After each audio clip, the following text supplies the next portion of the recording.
मैंने कहीं पे सुना था, अगर आपको ज़िंदगी को जीना है तो आगे देखना पड़ेगा, पर आपको ज़िंदगी को समझना है तो पीछे देखना पड़ेगा। कितना छोटा सा लाइन है ना, पर इसका इम्पोर्टेंस हमारे लाइफ में बहुत ही ज़्यादा है। मैं कुछ दिनों से सोच रहा था एक वीडियो बनाने के लिए, पर मेरे दिमाग में कुछ समझ में नहीं आ रहा था क्या बनाऊँ, कौन सी टॉपिक के ऊपर बनाऊँ। तो एक दिन मेरे एक दोस्त ने, बहुत ही ख़ास दोस्त ने मुझे बताया कि एक वीडियो एग्ज़ाम्स के ऊपर बना ले। तो मैंने जब चेक किया तो इसी महीने मतलब 12 तारीख को एसएससी सीएचएसएल का एग्ज़ाम शुरू होने वाला है। तो लॉकडाउन के वजह से, कोरोना पैंडेमिक के वजह से बच्चों का मोरल डाउन हो गया होगा, वो थोड़ा प्रेशर में होंगे, डीमोटिवेट हो गए होंगे। तो अगर मेरा वीडियो देखने से उनको थोड़ा सा भी हेल्प होगा तो बनाते हैं, बहुत ही अच्छी बात है। तो hey guys, this is Kiran and you are watching हेमनपीडिया। So let's start. जैसे कि आज 1 तारीख हो गया और एग्ज़ाम 12 तारीख को है। 11 तारीख छोड़ दीजिए, मतलब हमारे हाथ में सिर्फ 10 दिन है। एग्ज़ाम के पॉइंट ऑफ व्यू से ये 10 दिन बहुत ही ख़ास है, बहुत ही इम्पोर्टेंट है। आप ज़रा सोच के देखिए, आप पिछले 5-6 महीने से मेहनत कर रहे हैं, और उस मेहनत को अगर आप एक अच्छा फाइनल टच, एक अच्छा फिनिशिंग नहीं दे सकते तो उस मेहनत बेकार चला जाएगा, मतलब कुछ भी ऑर्गेनाइज होके नहीं रहेगा। तो सबसे पहले आपको एक बेहतर प्लानिंग की ज़रूरत है। आप देखे होंगे, एक वार को जीतने के पीछे एक बेहतर प्लानिंग काम कर रही होती। अगर आपके पास एक अच्छा प्लान है, स्ट्रॉन्ग एंड इफ़ेक्टिव स्ट्रैटेजी है, देन आपका जीतने का चांस बढ़ जाता है। आपको आपका कॉन्फिडेंस भी हाई हो जाता है। तो हम यहाँ पे कुछ 3-4 पॉइंट्स के ऊपर बात करेंगे, ज़्यादा बात नहीं करेंगे, वीडियो नहीं तो बहुत लंबा हो जाता है। तो हमारा जो पहला पॉइंट है, क्रिएट ए रिवीजन रूटीन और create a revision time table. देखिए, अभी इतना वक्त नहीं है कि आप कुछ नया पढ़ें, वो अभी टाइम नहीं है। जितना पढ़े हैं उसको रिवीजन करने का टाइम है ये। तो आप एक रूटीन बना दीजिए, अच्छे से सोच के, और एक रूटीन बनाइए और उसको दिमाग में मत रखिए, एक बड़ी सी पेपर में लिख के दीवार के ऊपर चिपका दीजिए। वो रूटीन हमेशा आपके आँखों के सामने होना चाहिए। अगर आप उसको पेपर में नहीं लिखेंगे तो दिमाग में सिर्फ रखेंगे, तो आपका दिमाग उसके ऊपर ही एक्सपेरिमेंट करना शुरू कर देगा। मतलब अगर हम इस टाइम पे ये सब्जेक्ट्स को निकाल के वो सब्जेक्ट्स रखेंगे तो कैसा रहेगा, फिर वो सब्जेक्ट्स को निकाल के ये वाला डाल देते हैं, तो ऐसा ही चलता रहेगा। मतलब आपका रूटीन अच्छे से काम नहीं कर पाएगा और आप दिन भर अच्छे से पढ़ भी नहीं पाएंगे, आपका दिन वेस्ट चला जाएगा। तो अच्छे से रूटीन बनाने के बाद उसको एक पेपर में लिखिए और उसको आँखों के सामने हमेशा रखिए। रूटीन के हिसाब से पढ़ने का सबसे बड़ा फ़ायदा क्या है पता है? At the end of the day आपको लगता है कि हाँ, आज मैंने कुछ पढ़ा है, दिन को अच्छे से यूटिलाइज किया है, मैंने आज कुछ रिवीजन किया।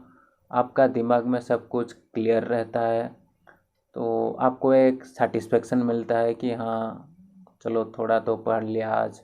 मतलब आप जब सोने के लिए जा रहे हैं तो आपको अच्छा लगता है। तो एक रूटीन बनाइए और उसके हिसाब से काम कीजिए, जो कि बहुत ज़रूरी है, बहुत इम्पोर्टेंट भी है। बिना टाइम टेबल फ्रेमवर्क के वगैरह तो आप कुछ भी कर नहीं सकते। अभी हम हमारे सेकंड टॉपिक के ऊपर बात करते हैं, जो कि है स्टडी स्मार्टली। आप सुने ही होंगे, study smartly is always beneficial rather than sitting of long hours for studies. तो आप आपके स्टडी को सेट्स में डिवाइड कर दीजिए। एक सेट्स आप 40 मिनट्स के आसपास रख सकते हैं, क्योंकि मुझे जहाँ तक पता है हमारा दिमाग एक बार में 40 मिनट तक कंसंट्रेट होकर रह पाता है।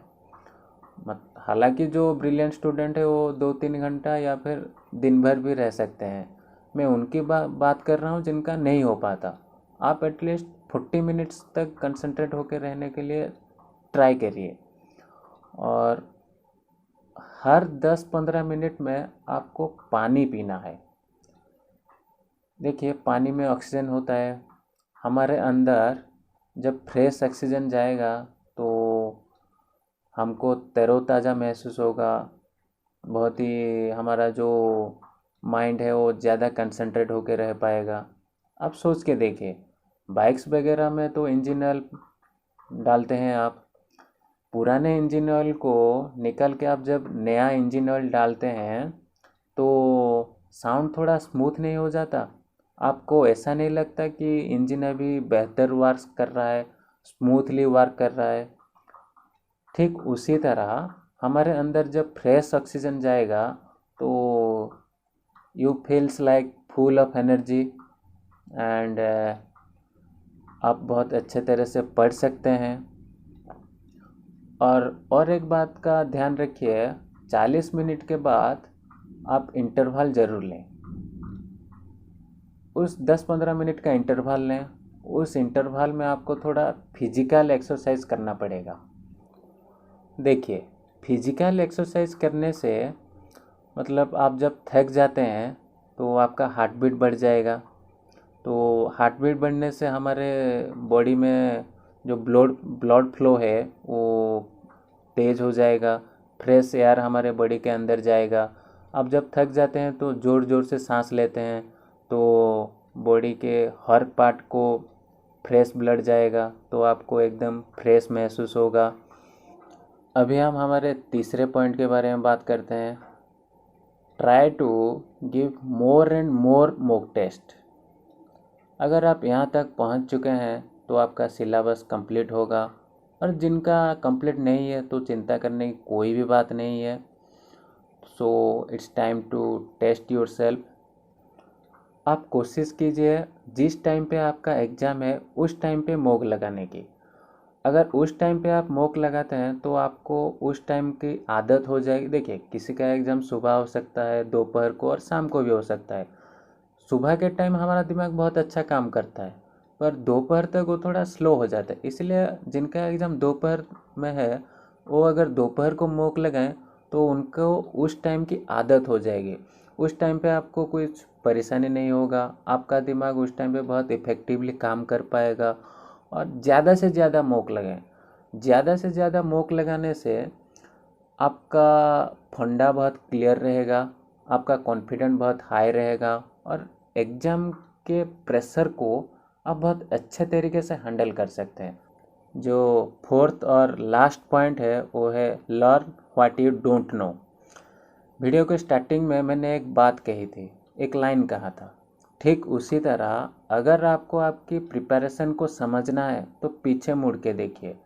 पीछे मुड़ के आप अपनी गलतियां देखिए, कहाँ पे आप गलती कर रहे हैं, किस क्वेश्चन में आप रुक रहे हैं, कौन सा क्वेश्चन आपके लिए नया है, उसको वहाँ से उठाइए, उसके ऊपर काम कीजिए, उसको ज़्यादा से ज़्यादा प्रैक्टिस कीजिए, समझने की कोशिश कीजिए। मैं यहाँ पे जिन बच्चों का सिलेबस कंप्लीट नहीं हुआ है उनके बारे में कुछ बोलना चाहता हूँ। मैंने अक्सर देखा है जिनका सिलेबस कंप्लीट नहीं होता, जो ठीक से पढ़ाई नहीं किए होते हैं, वो एग्ज़ाम देने के लिए नहीं जाते, दिल छोटा कर देते हैं। सोचते हैं कि अरे यार, सिलेबस तो कंप्लीट भी नहीं हुआ है, पढ़ाई भी नहीं किया है, तो एग्ज़ाम तो क्लियर नहीं होगा, दे के क्या फ़ायदा। ये आपकी सबसे बड़ी गलती है। एग्ज़ाम देने के लिए जाइए। एग्ज़ाम अगर आप देंगे ही नहीं तो क्लियर कैसे होगा? तो ज़िंदगी आपको ऐसे ही देखेगी जैसे आप देखना चाहते हैं। ठीक है, आपको एक बात बता देता हूँ। शेर से सभी लोग डरते हैं, चाहे वो शेर का बच्चा हो या बड़ा शेर। क्योंकि शेर का एटीट्यूड हमेशा शेरों की तरह ही रहता है। तो आपका एटीट्यूड भी हमेशा एक कम्पिटिटिव प्रिपरेशन स्टूडेंट की तरह रहना चाहिए, हमेशा जोश से भरा होना चाहिए, तभी जाके आप ज़िंदगी में सक्सेस हो पाएंगे। तो यही सब बातें थी जो आपको बताना चाहता था। आई होप कि ये वीडियो देखने के बाद आपको कुछ फ़ायदा हुआ होगा, आपको थोड़ा बहुत हिम्मत मिल गया होगा एग्ज़ाम देने के लिए। मैं सोच रहा था how to behave during exam, मतलब एग्ज़ाम के टाइम आपको क्या क्या करना है क्या नहीं, उसके ऊपर एक वीडियो बनाऊं। तो आप मुझे जल्दी से नीचे कमेंट सेक्शन में बता दीजिए कि आपको वीडियो चाहिए कि नहीं। तो और ये वीडियो आपको कैसा लगा ये भी मुझे कमेंट में बताइए, और सब्सक्राइब करने के लिए नहीं बोलूँगा। अगर आप यहीं तक मेरा वीडियो देख रहे हैं तो आप ज़रूर सब्सक्राइब कर देंगे, मुझे पता है। और वीडियो को ज़्यादा से ज़्यादा लाइक कीजिए और शेयर कीजिए। Thank you.